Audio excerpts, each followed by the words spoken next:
Another quite common issue with the product photography are different kind of dust appearing on the product, or maybe scratches because products were carried for a long time. So of course we need to take care of this.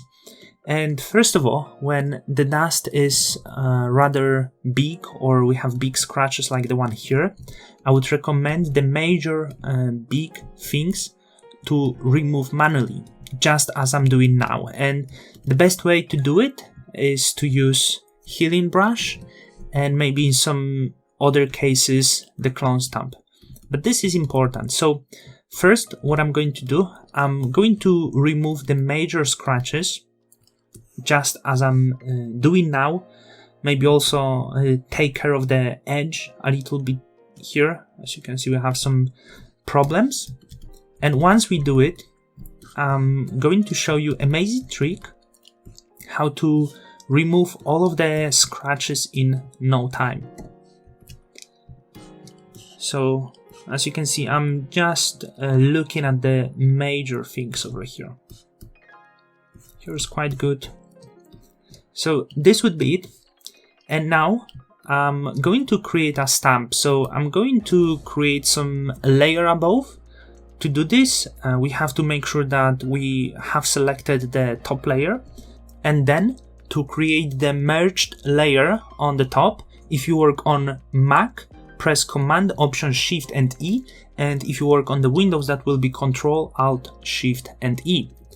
I'm going to rename this into Dust, and to make sure I will be working non-destructively because I need to apply the filter, I'm going to convert this layer to the smart object. So when I'm going to add filter, it will not affect directly this layer, but it will be applied into this layer, and it will be possible to edit this feather. So what I need to locate on the image, I want to have good view on some of the dust. So as you can see over here, we have some of the dust spots, some of the scratches. So I'm going to filter, then noise, and I'm going to choose dust and scratches.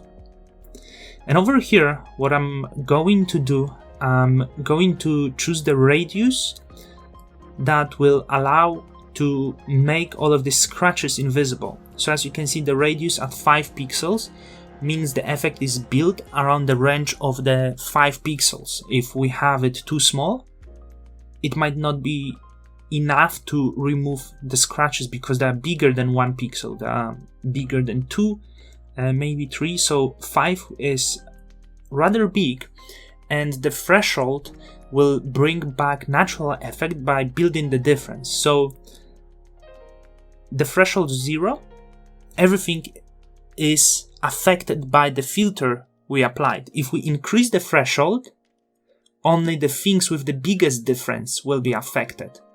So as you can see, threshold 5, it's still low threshold. I rather would go with higher when doing different effect.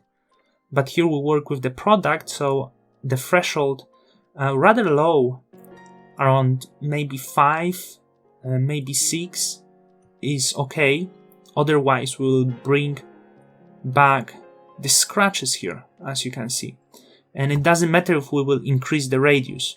So the threshold I'm going to keep at 5 for this, because this image doesn't have to be necessarily very sharp. You see, from the distance, this is the product, and it doesn't really affect the edges as much. Have a look. So that's not bad. Of course, we can improve this later. Also, checking it here. Not bad, but also not ideal. So good on the top, no good on the bottom. So we are not going to apply full effect. That would be a huge mistake. I'm going to see if maybe even threshold, point higher to make sure it's not too low. And the major scratches over here, we still can work on. So I'm going to create a new layer mask, and when it comes to the layer mask, when we work with the layer mask and the color of the layer mask is white, the effect is 100% visible.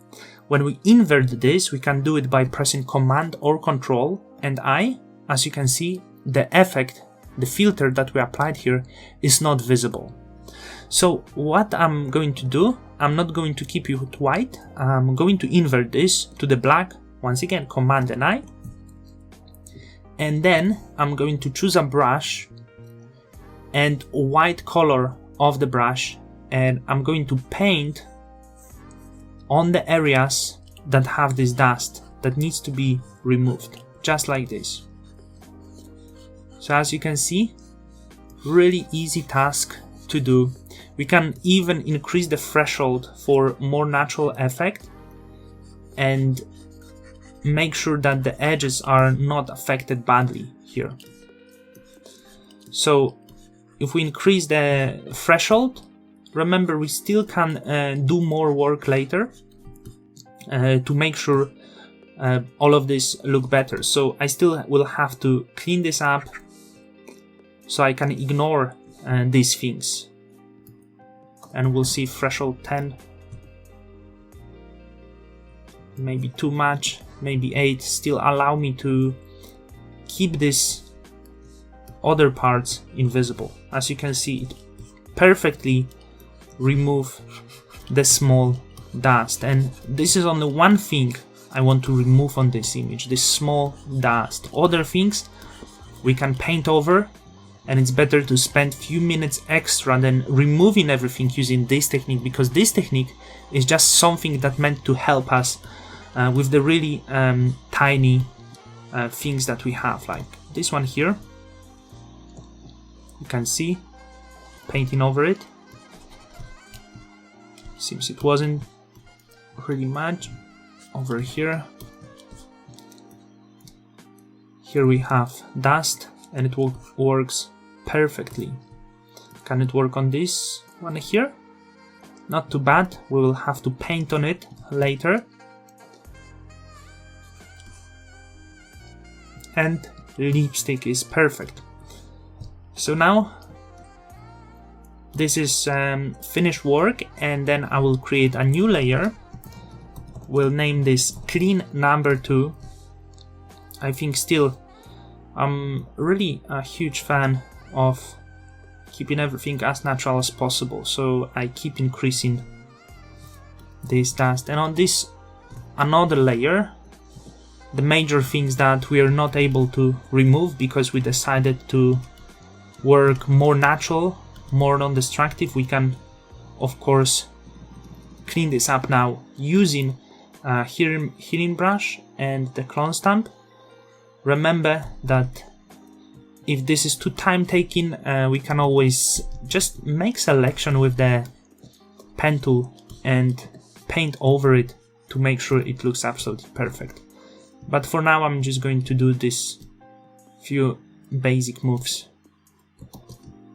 to remove what I can on this empty layer. So this is it. This is how you remove dust and scratches from the image. This is an amazing technique that can be very helpful, but we need to remember to use this carefully.